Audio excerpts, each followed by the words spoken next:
Shalom, shalom à l'Éternel Jéhovah, notre Dieu assis sur le trône, seul soit la gloire, car il règne à jamais. Écoutez-moi bien, vous êtes à l'Institut biblique L'Aigle de la Révélation. Vous pouvez vous inscrire si vous êtes un jeune pasteur ou vous voulez vous former. Écoutez-moi très bien. La délivrance d'un serviteur de Dieu est très importante. Vous pouvez crier à l'Éternel jour et nuit, réclamer la puissance, réclamer que le Seigneur vous utilise. Le Seigneur n'utilisera jamais un débris d'autel. Le Seigneur n'utilisera jamais un homme qui est mélangé avec des idoles. Un homme qui est mélangé avec l'abomination.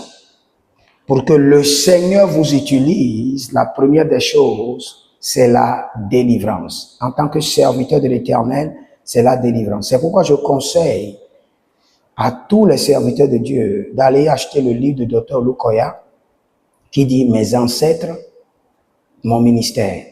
Mes ancêtres, mon ministère et mon fondement, ma destinée. Votre fondement, votre destinée.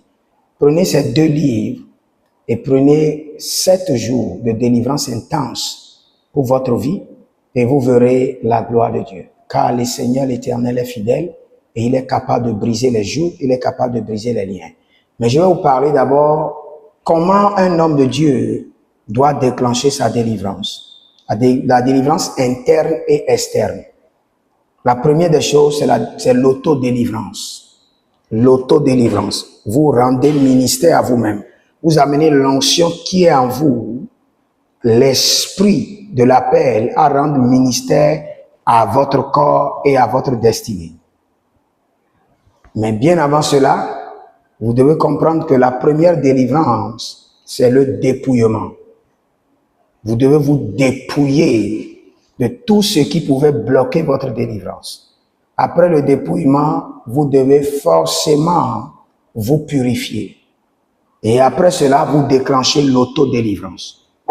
Et après un temps, si vous voyez que l'autodélivrance n'a pas de résultat, n'hésitez pas à aller vers un homme de Dieu approuvé par le Seigneur et établi dans la délivrance.